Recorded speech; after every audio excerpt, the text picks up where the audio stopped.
Bonjour Monsieur le ministre Olivier Véran, Bonjour Elisabeth Martichoux. ministre de la Santé, et pas seulement, on en parlera tout à l'heure aussi. Vous vous occupez évidemment des affaires sociales, mais d'abord c'est l'épidémie qui nous intéresse. Monsieur le ministre, comment caractériser la situation aujourd'hui? On nous avait annoncé que le pic serait franchi à peu près à ce stade. Il ne l'est pas. Quand est-ce qu'il le sera? En réalité, il y a deux pics. Il y a le pic de la vague Delta, vous savez, ce variant qui envoie les gens en réanimation, qui fait des formes très graves.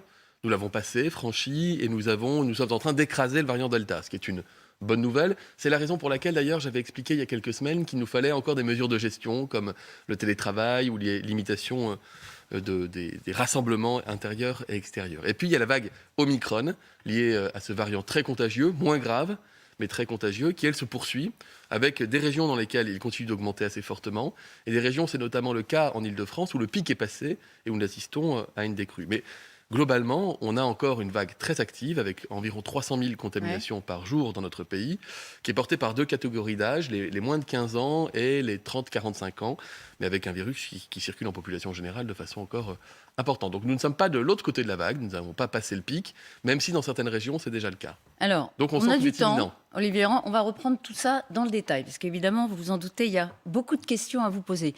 Mais je vous ai demandé quand est-ce qu'il le sera. Selon vous, quand est-ce que ce pic sera franchi, puisqu'on nous avait annoncé qu'il le serait aujourd'hui. Ce sera quand? Nous allons le franchir, nous allons atteindre le pic. Est-ce que ce sera d'ailleurs un pic ou un plateau haut? C'est une affaire de quelques jours, Elisabeth. D'accord. Encore une fois, à On est l'échelle le de certaines 25. régions, nous l'avons passé, ce qui est un bon indicateur. En Ile-de-France, ils commencent à faire ça. Donc on a besoin d'avoir évidemment du recul dans la durée pour être sûr que c'est bien une baisse qui est amenée à durer, à l'instar de ce qu'on a pu constater chez les voisins anglais, par exemple, ou d'autres pays. Donc le pic, nous allons l'atteindre. Ce que je regarde surtout, mais c'est pour ça que c'est important, il y a une époque où on s'attachait beaucoup au pic épidémique. Aujourd'hui, on s'intéresse davantage à l'impact sanitaire pour nos hôpitaux et nos services de réanimation. C'est finalement l'indicateur qui doit nous guider au moment de prendre des mesures ou de les relâcher. Mais le pic épidémique, on va s'y arrêter encore quelques instants, c'est important, puisque les contaminations, ça impacte évidemment toutes nos vies aussi. Il y a une curiosité, c'est quand même que la France, et on va le voir dans un schéma qui est très clair, le pic des contaminations est très puissant. On est les plus puissants derrière le Danemark, mais il y a des tas de pays qui testent presque autant que nous et qui sont beaucoup moins touchés par la contagiosité, par la contamination. Hier, dans Le Monde, par exemple, je lisais une déclaration du professeur Pialou qui disait « Ah ben ça, pour l'expliquer en partie, c'est parce qu'on a laissé les écoles ouvertes. Donc on a laissé circuler le virus. » Est-ce que vous êtes d'accord avec ça? Il y a plein de pays autour de nous qui ont les écoles ouvertes. D'ailleurs, la quasi-totalité des pays autour de nous, notamment en Europe, ont leurs écoles ouvertes. Et on ne constate pas forcément le même mécanisme. Vous savez, vous me posez la question il y a une semaine, ou il y a 2 semaines, ou il y a 3 semaines, et vous comparez la France avec certains de ses voisins. On parlait de l'Angleterre qui était à un niveau très élevé, on parlait du Danemark, on parlait de l'Italie, de l'Espagne où ça flambait, on dit regardez en Allemagne ça ne monte pas. Aujourd'hui qu'est-ce qu'on constate? Et le ministre allemand l'a dit hier, c'est qu'il y a une flambée épidémique qui est en cours outre-Rhin, en Allemagne. C'est la vie de ce virus qui va circuler à un moment donné dans un pays de façon plus ou moins virulente. Et si on prend une photo un jour donné, on va se comparer en disant on a moins de virus ou on a plus de virus. Encore une fois, c'est pour ça que je m'arrête moins sur cette question-là aujourd'hui que sur notre capacité à encaisser cette vague épidémique au niveau de la médecine de ville et au niveau de la médecine hospitalière. Mais nous, on se pose la question. Le virus n'a pas un prisme pour les Français, si vous voulez. Le virus ne circule pas plus facilement chez un Français que chez un Espagnol. Non, mais après, il y a des conditions qui font qu'il circule plus ou moins. Et quand on laisse ouvert les restaurants, les écoles, etc., comme on l'a fait, et je pense que les Français peuvent se féliciter que les bars n'aient pas fermé. Mais c'est factuel. Ils n'ont pas fermé, heureusement, depuis longtemps. Eh bien, on laisse circuler le virus. Est-ce que c'est logique? Vous posez la question, Elisabeth Martichoux, pour les écoles. Les écoles sont ouvertes en Espagne, elles sont ouvertes en Italie, elles sont ouvertes en Allemagne, elles sont même ouvertes en Autriche, elles ont réouvert aux Pays-Bas. Donc, ce que nous dit le professeur Pialou n'a pas lieu, ou ne donne pas une explication à ce niveau de contamination. Je ne suis pas en train de vous dire que le fait que les écoles soient ouvertes peut faciliter la circulation du virus chez les enfants. Ce que je veux vous dire, c'est que si c'était une condition sine qua non, et s'il y avait un lien de causalité direct, évident, unique, nous constaterions la même chose dans tous les pays dans lesquels les écoles sont ouvertes. Or, en France, vous l'avez raison de le rappeler, nous avons choisi de privilégier les libertés de circulation des Français. Nous n'avons pas fermé les bars et les restaurants, nous n'avons pas fermé les commerces, nous n'avons pas mis en place de couvre-feu, nous n'avons pas empêché les gens de se déplacer et de retrouver leur famille pendant les fêtes. C'était une demande des Français d'ailleurs.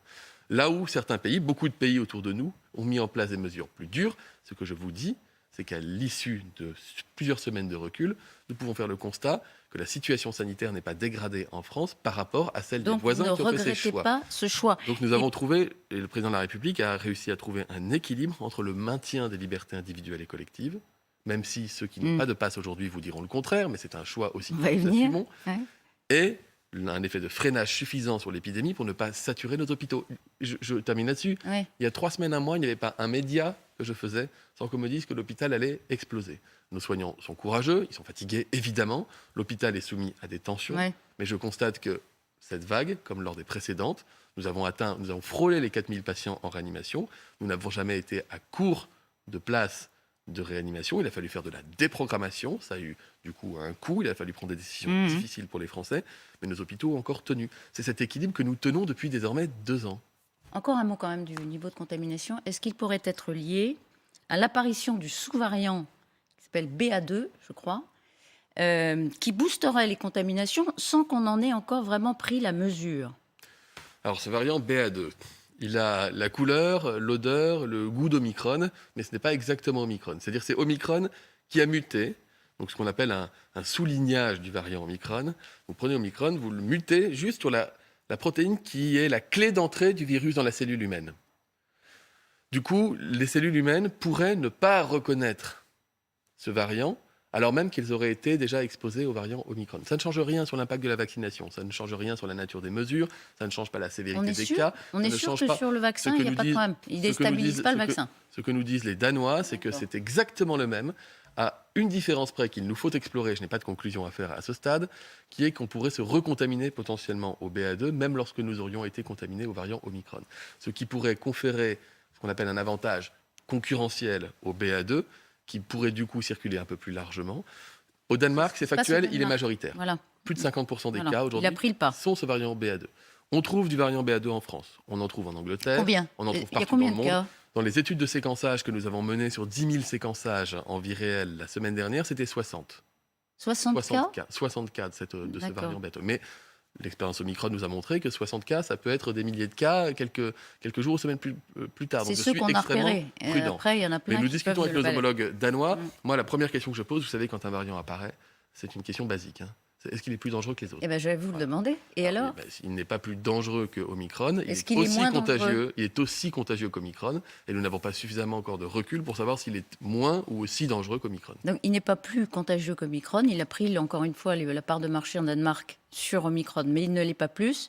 Et sur la dangerosité, pour l'instant, rien à signaler. Rien ne laisse à penser dans la structure Ouais. génétique de ce variant qu'il puisse être différent dans son mode d'action et dans sa façon de nous contaminer et de nous rendre malades que le variant Omicron. La mise en œuvre hier du pass vaccinal, c'est important parce que c'est la mesure la plus coercitive pour les non-vaccinés depuis sans doute le confinement, pour emmerder, comme disait le président, les non-vaccinés. D'abord, qu'est-ce que ça change pour les vaccinés? Pour les Une dose ou 2 doses? Pour les personnes qui sont vaccinées totalement à jour, ils ont la transformation automatique du pass sanitaire en pass vaccinal. Il n'y a rien à faire. D'ailleurs, ils s'en sont rendus compte hier. Leur quotidien n'a absolument pas changé. Et pour ceux qui ont 2 doses? Pour les personnes qui ont 2 doses. Alors, il y a plusieurs... D'ailleurs, c'est le message presque principal que je voudrais faire passer ce matin. Il reste encore 9 millions de Français qui, à la date du 15 février, s'ils ne reçoivent pas d'injection de vaccin, pourraient perdre le bénéfice du pass. C'est beaucoup. C'est plus que ce que nous avions, plus que ce que nous avions 9 connu millions de Français n'ont pas reçu la lors des 3e dose. Oui, alors rassurez-vous, d'abord, il nous reste plus de 2 semaines, près de 3 semaines. Donc on est en état de vacciner Ouais, tout le monde. ils sont en Il y a des sursis, créneaux, quoi. il y a des créneaux qui Ouais. sont ouverts partout. Et on s'adresse là à des gens qui, par définition, parce que vous savez, la règle change au 15 février. Il faudrait être à moins de 4 mois de votre dernière injection. Il faut avoir fait votre rappel à moins de 4 mois de la dernière injection pour garder le pass au 15 février. C'est ce que la loi a modifié. Ouais. Et ça, je pense que tout le monde n'a pas encore intégré complètement ce message. Et donc, il y a des Français qui pensent qu'ils ont 6 mois pour pouvoir le faire. En réalité, c'est 4.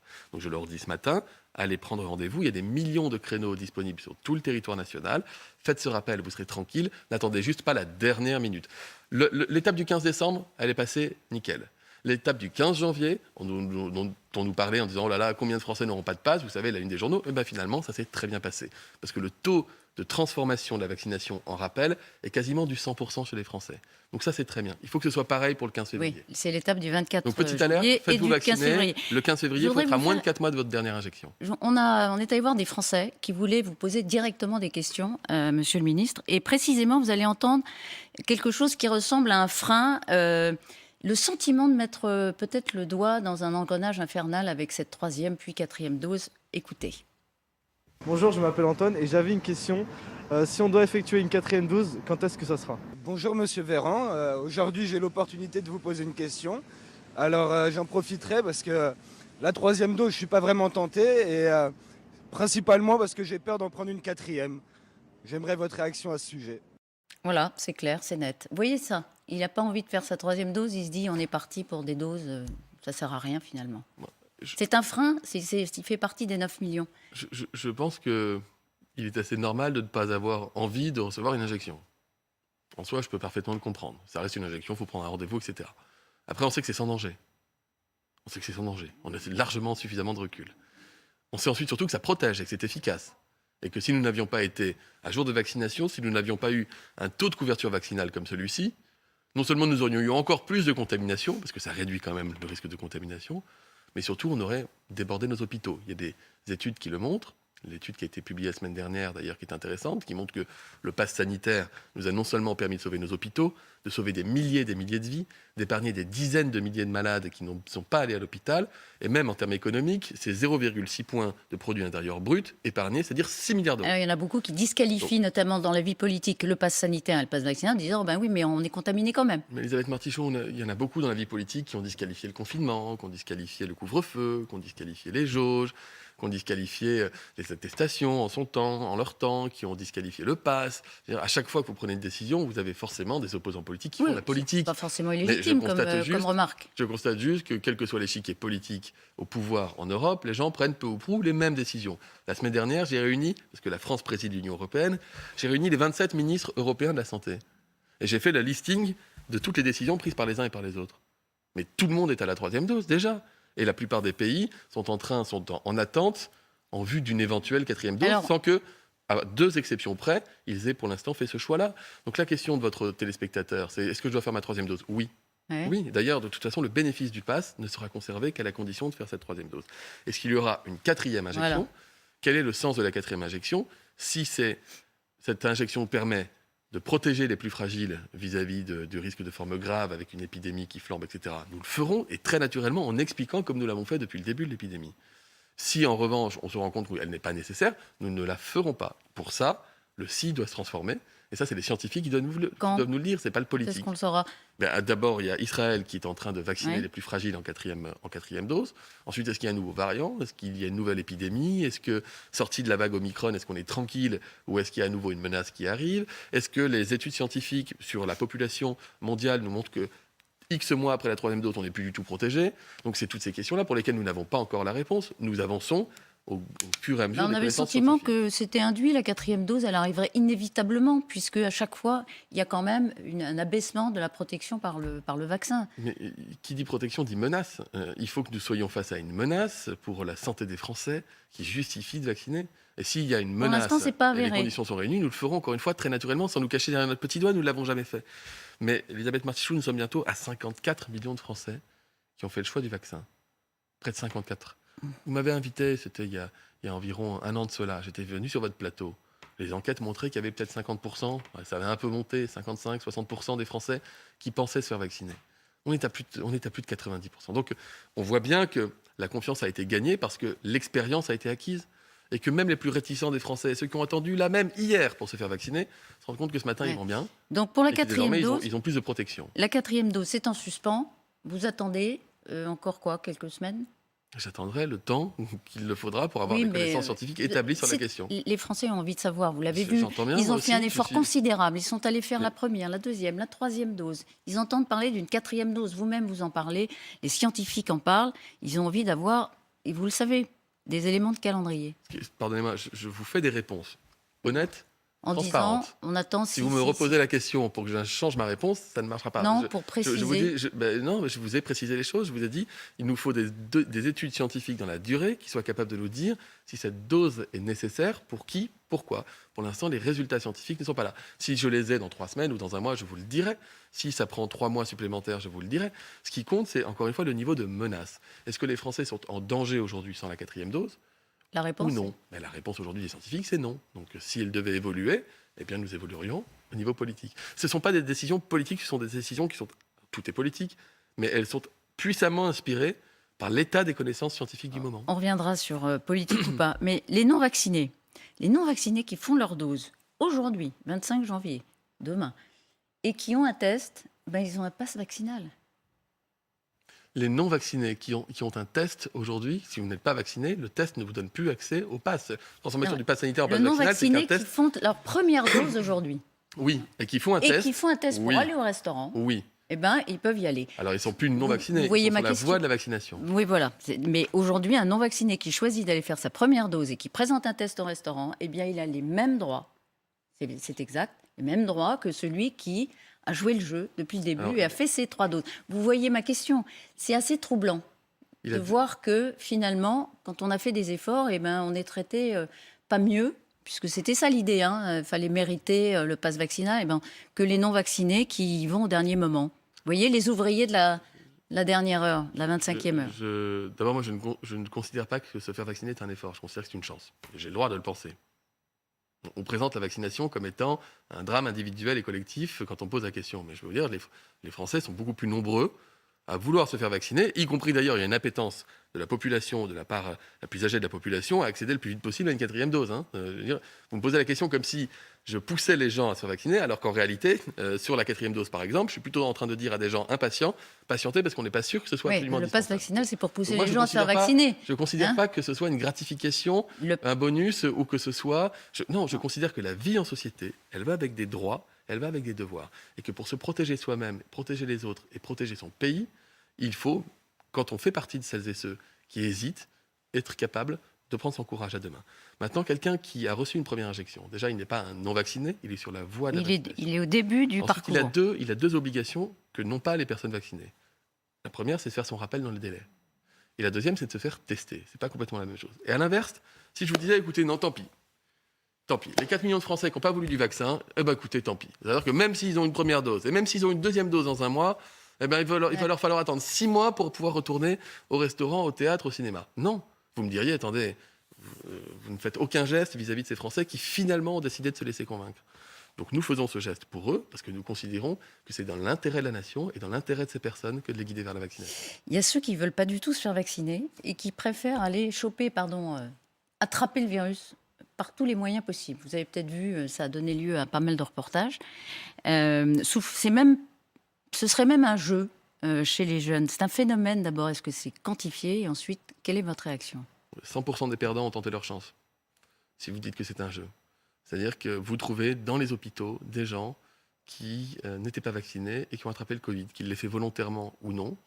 Moi, je considère que quand quelqu'un est malade, il est toujours victime. Il n'est pas coupable de la maladie qui le touche. Quand bien même il aurait fait des gestes le poussant à se contaminer lui-même. Donc on soigne les gens, quelle que soit la raison pour laquelle ils sont tombés malades. On ne s'en occupe pas de ça quand on est médecin. Maintenant, je considère que c'est une mise en danger personnelle, une mise en danger collective, et que c'est une mise en danger pour la société. Ça ne peut pas fonctionner comme ça. Le variant, vous savez, il y a des trentenaires dans les hôpitaux qui ont besoin de... Alors, ils ne sont pas en réanimation, ils ne sont pas intubés. Enfin, quand vous êtes privé d'oxygène et qu'on est obligé de vous mettre un masque pendant 4 jours, de vous mettre des perfusions, que derrière, vous êtes parti pour des semaines avant de récupérer un état de fonctionnement normal, c'est ces gens-là que je vois dans les hôpitaux, si vous voulez. Et j'en vois certains qui disent, moi, je ne pensais pas. Bon, moi, j'avais 35 ans, j'étais sportif, je ne pensais pas. Puis après, vous avez des Covid longs. Vous avez des gens qui vont garder des symptômes. C'est les jeunes qui font des Covid longs. Ils gardent des symptômes pendant des mois, ils ont perdu le goût et l'odorat. Et ça, on l'a beaucoup dit, des non-vaccinés, effectivement, tous ceux qui prennent le risque de ne pas se vacciner. Là, ça va au-delà. On n'est pas vacciné. Et pour échapper jusqu'au bout à la vaccination, on va chercher le virus. On va se contaminer auprès des gens qui sont positifs. C'est difficile. Vous Ça nécessite du courage d'être capable vous- de changer d'avis, vous savez. Il faut du courage pour changer d'avis. C'est Vous avez des gens qui se stupide, sont- c'est dangereux. Jamais vous n'auriez imaginé une telle prise de risque. Je pense que C'est- à l'évidence une prise de risque. À l'évidence, ce n'est pas la solution la plus adaptée dans la période que nous connaissons. Et à l'évidence, il existe une alternative qui est simple, efficace et sûre, qui s'appelle la vaccination. Que voulez-vous que je vous dise? On n'est pas dans toutes les maisons, on ne va pas empêcher les gens de se retrouver les uns les autres, etc. Je leur passe ce message, et s'ils ont des doutes, qu'ils demandent à leur médecin.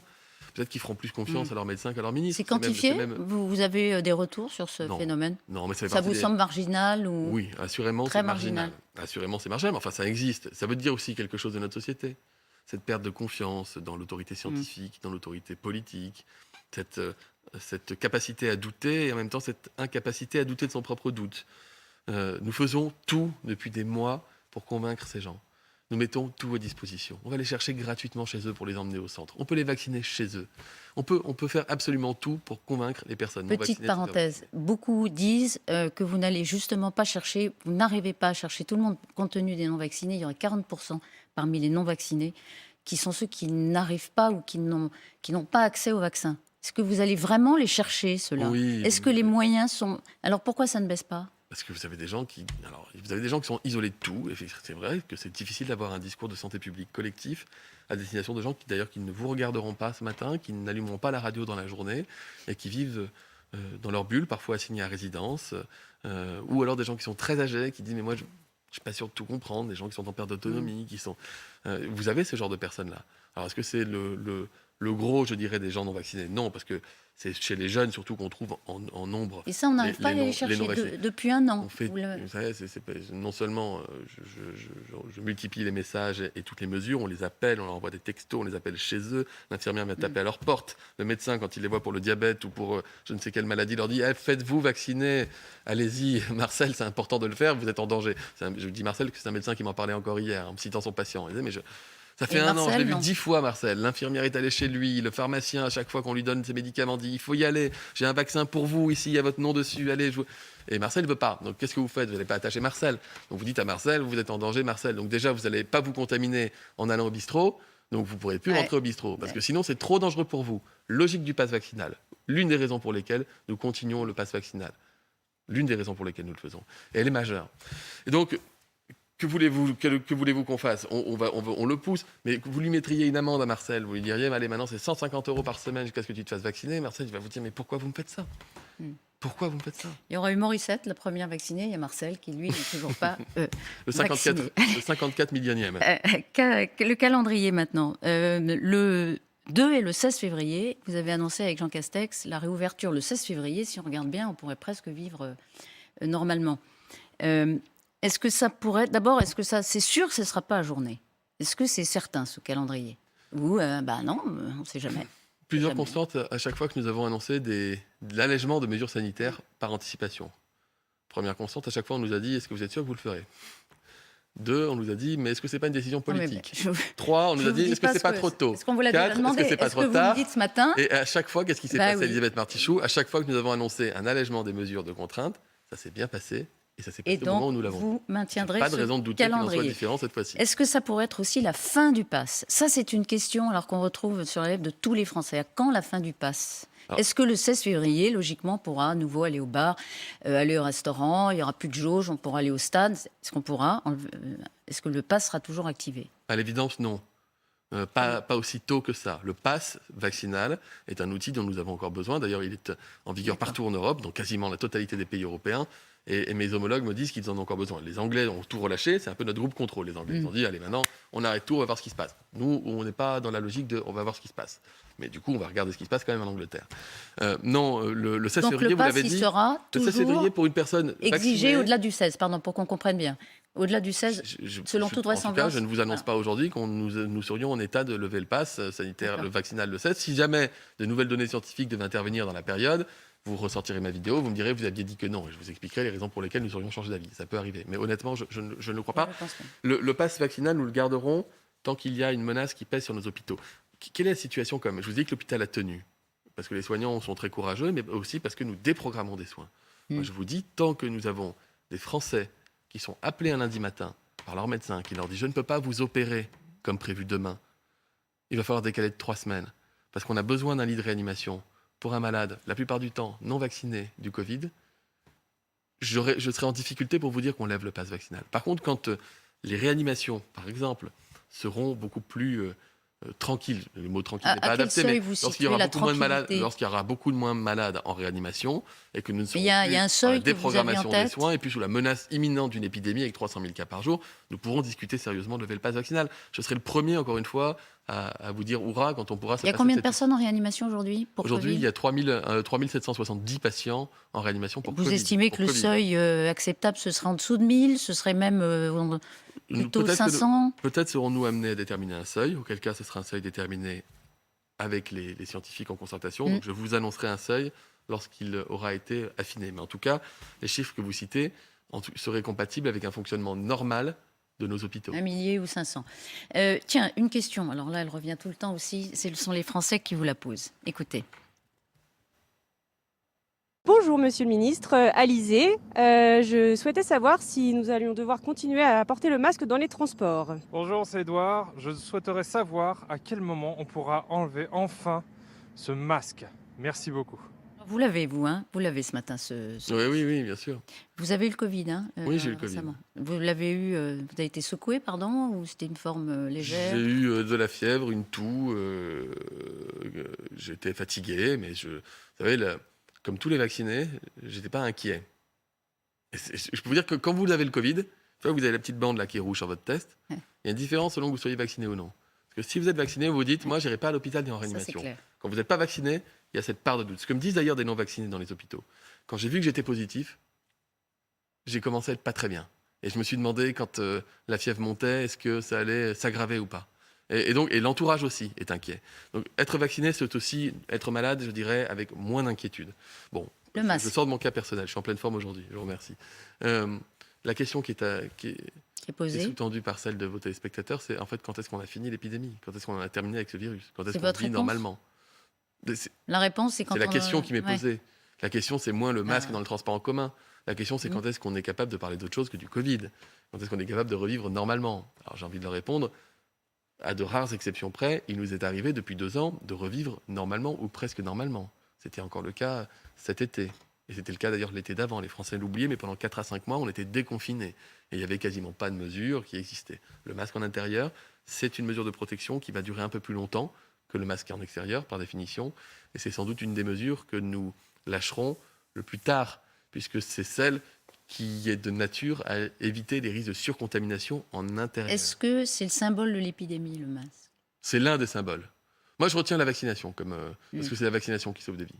C'est la vaccination qui nous fait passer ces vagues sans saturer les hôpitaux. C'est la vaccination qui nous a permis aussi d'être encore plus solidaires et encore plus solides ensemble. Moi, je retiens, vous savez, on parle tout le temps des gens qui ne sont pas encore vaccinés. Et je comprends les 54 millions de Français. 54 millions de Français qui ont fait le choix de se vacciner, de se protéger, et qui refont le choix de se vacciner, de se protéger. C'est un très beau symbole. Mais les masques dans les transports, pour l'instant, c'est pour un bon moment. Et d'ailleurs, regardez, écoutez cette question aussi qui tourne autour de l'envie de voir la fin. Bonjour Monsieur Véran, donc je m'appelle Corentin. Il y a quelques semaines, vous avez parlé peut-être de l'éventualité que cette vague soit la dernière. Alors je voulais savoir où est-ce qu'on en était sur cela. Est-ce que c'est toujours d'actualité? Est-ce que vous y croyez? Vous y croyez? Alors, vous aviez dit, ça te barrait la une du JDD il y a quelques semaines, la 5e vague est peut-être la dernière. Je crois que c'était mot pour mot votre phrase. Alors, on ne choisit pas les unes, c'est vous pas savez. tombé dans l'oreille d'un sourd. Pardon? On ne choisit pas les unes des journaux quand on donne Non, des mais interviews. c'était votre phrase. Bien sûr, mais Bon. noyé au milieu Ouais. d'un paragraphe, comme vous savez que je suis capable d'en faire. Cela dit, j'espère sincèrement avec Corentin et avec ceux qui m'ont interrogé avant sur le masque et ceux avant sur le vaccin, que nous n'aurons plus à nous poser ce type de questions à l'avenir. L'OMS nous dit 2 choses récemment. Il nous dit d'abord, ne pensons pas que le variant actuel est forcément le dernier, il peut y en avoir d'autres, il faut rester très vigilant, ne baissez pas la garde. Ça tombe bien, on ne baisse pas la garde. On séquence, on crible, on teste beaucoup, on surveille. Et on ne lâche pas les rênes de l'épidémie. Et ils nous disent aussi, cette année, ça pourrait bien être la dernière année de la pandémie. Je prends. L'OMS, qui est plutôt d'habitude très éloigné des discours rassurants, nous dit aujourd'hui, vu les caractéristiques de mutation du variant Omicron, vu qui provoque moins de dégâts, qu'il a beaucoup circulé, qu'il a contaminé beaucoup de personnes, etc., peut-être qu'on peut espérer la fin. Donc je ne dis pas autre chose que l'OMS. Peut-être que c'est la dernière, mais on ne relâche pas aujourd'hui ni notre vigilance, ni les efforts qu'on fait. Les gestes barrières, ils ont toute leur place en société encore pendant quelques temps. Et je vous promets qu'on ne le gardera pas un jour de plus que nécessaire. Alors, plusieurs questions. Il nous reste assez peu de temps. D'abord, juste une appréciation. Vous connaissez le groupe de maisons de retraite Orpea. C'est numéro 1 mondial. Il y a 220 EHPAD en France. Je vous en parle parce qu'il y a un livre enquête. Le Monde a publié des extraits hier qui rapportent des faits, enfin des récits terribles sur la façon dont les personnes sont mal prises en charge, la logique étant principalement financière. Et semble-t-il, ces établissements échappent finalement au contrôle, aux inspections qui doivent être faites par les institutions. Est-ce que vous allez vous pencher sur ce dossier ? Je me penche évidemment sur ce dossier avec Brigitte Bourguignon, qui est ministre déléguée en charge de l'autonomie. D'abord, on n'attend pas le livre, je n'ai pas lu encore, pour agir. Nous avons fait la loi sur la 5e branche avec Emmanuel Macron pour identifier un risque autonomie doté de moyens supplémentaires. Ensuite, nous venons de faire adopter au Parlement, par exemple, une mesure qui s'appelle le forfait qualité de soins à domicile pour améliorer la prise en charge. Nous sommes dans le virage domiciliaire, que les personnes âgées puissent rester plus longtemps à la maison et aillent moins longtemps et moins souvent et le plus tard possible en institution. Nous rénovons 3000 hôpitaux et EHPAD avec le Ségur C'est un groupe puissant. Est-ce qu'il est possible qu'il échappe au contrôle, aux inspections qui seraient nécessaires pour empêcher que des personnes âgées soient maltraitées dans ces établissements ? Je rappelle, ce sont des établissements où les chambres sont très coûteuses. Donc il y a une disproportion entre, en plus, l'investissement personnel et la façon dont on est traité. Si vous me permettez, je prends très au sérieux un livre. Je vais néanmoins, attendre des éléments factuels venant d'autorités d'évaluation et de contrôle indépendantes et attendre ce que le groupe en question a à nous répondre. Donc vous allez lui poser des questions. Évidemment, mais de toute façon, nous le faisons régulièrement et nous suivons cela de près. C'était mon premier métier, être soignant en EHPAD. J'ai connu ça, l'odeur, j'ai vu l'article dans Le Monde, l'odeur qui vous saisit quand vous arrivez. Moi, c'était à l'hôpital en l'occurrence. Et nous faisons vraiment nous mettons tout en œuvre. Croyez-moi, c'est un élément de notre politique sociale majeur pour que les personnes âgées vivent le plus longtemps possible et dans les meilleures conditions possibles chez elles. On augmente les moyens dans les EHPAD, les moyens personnels aussi. C'est un boulot qui est effrayant. Je ne veux pas pointer du doigt en tout cas. Mais vous ne me dites pas ce matin, j'ouvre une enquête. J'attends d'avoir des éléments factuels. Et s'il y a lieu d'ouvrir une enquête, j'en ouvre tous les jours des enquêtes, vous savez. Le livre est signé Victor Castanel, je ne tremblerai pas, chez évidemment. Fayard. Les déserts médicaux, vous étiez hier en Creuse avec le président Macron. Il y a plus de 15 millions, peut-être plus encore davantage, de Français qui vivent dans des déserts médicaux. On ne découvre pas cette conséquence désastreuse, monsieur le ministre, du numerus clausus, c'est-à-dire la limitation de formation des médecins. Est-ce que ça ne fonctionne pas parce que vous n'avez pas, vous et d'autres gouvernements, pris des mesures coercitives qui auraient été nécessaires pour imposer des médecins dans ces départements, qu'ils soient d'ailleurs départements en Ile-de-France ou dans la Creuse.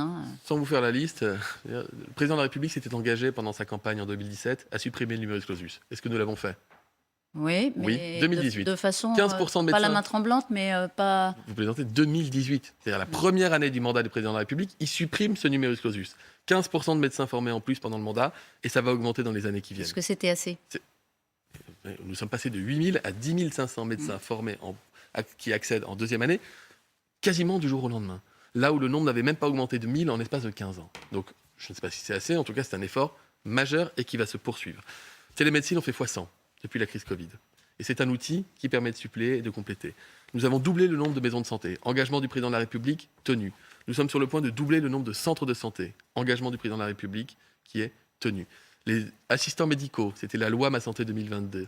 2000 assistants médicaux pour libérer du temps médical. Engagement tenu.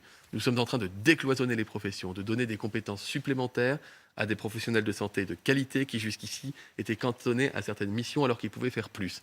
Objectif qui était fixé par le président de la République, tenu. Par exemple, les orthoptistes peuvent prescrire des lunettes sous certaines conditions. On continue de travailler.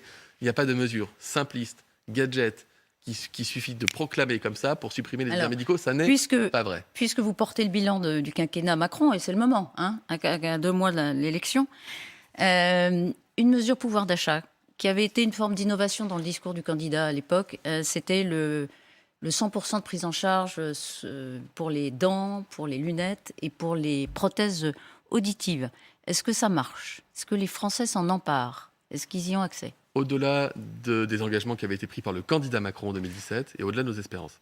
Pour vous donner quelques chiffres, on peut estimer qu'il y a un téléspectateur sur 4 à 5 qui vous regarde ce matin, qui depuis que le reste à charge zéro a été mis en place, en a bénéficié. C'est énorme.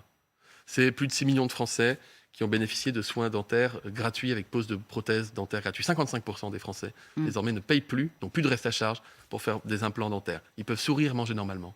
C'est plus de 4 millions de Français qui, depuis le début de la réforme, qui n'a même pas 2 ans encore, ont bénéficié de lunettes gratuites, sans reste à charge. Bien voir, c'est indispensable. Et sur les audioprothèses, le fait de supprimer le reste à charge, comme nous l'avons fait, et ça a été applicable seulement depuis janvier 2021, rendez-vous compte, nous a permis d'augmenter de 88% le nombre de Français qui n'entendaient pas et qui sont aujourd'hui appareillés. Si vous cherchez une réforme sociale, si vous cherchez un argument pour montrer que le président de la République est à l'écoute des besoins des Français, le renoncement aux soins pour raisons financières, nous sommes en train de l'éradiquer. Donc ça fera partie du bilan du candidat Macron quand il se déclarera. Question simple, réponse brève s'il vous plaît. Est-ce qu'il est absurde d'indexer l'annonce de déclaration du président Macron sur la situation épidémique et éventuellement sur le recul épidémique? Est-ce que c'est absurde? Ça n'est pas absurde d'indexer, en tout cas de se poser la question du bon moment pour se déclarer candidat, si le président de la République décide de l'être, parce que je peux vous dire une chose, c'est que je le soutiens à fond, que je serai derrière lui, il se déclare X ou Y jour, je serai avec lui et nous travaillons. Nous sommes capables à la fois de travailler pour le quotidien des Français, je viens de vous en donner l'exemple avec le reste à charge zéro, de protéger le quotidien des Français en Ma gérant la question, crise c'est est-ce sanitaire, qu'il est absurde, et en non pas même qu'il temps- se déclare, puisque vous le souhaitez, mais qu'il tienne compte de la situation épidémique pour se déclarer? Mais il l'a annoncé lui-même. Il avait annoncé lui-même que les conditions n'étaient pas réunies il y a encore quelques semaines, quand on ne savait pas si les hôpitaux tiendraient, si les réanimations tiendraient, pour se déclarer candidat. Donc, Ça lui appartient. merci. Vous jouerez un rôle, vous? Vous avez envie de jouer quel rôle? À part être là ce matin pour défendre le bilan d'Emmanuel Macron, entre autres, et prendre le temps d'expliquer où on en est avec le Covid, vous jouerez quel rôle? Moi, j'ai eu la chance et l'opportunité de parler à 60 millions de Français depuis 2 ans. Et donc, c'est d'aller dans les territoires, d'écouter ce que les Français ont à dire, de transformer les idées qu'ils peuvent émettre en propositions pour le candidat. Merci Olivier Véran défendre d'avoir le été ce matin sur LCI. Dans un instant, on retrouve bien sûr pour le 9-12 Thomas Mesraki.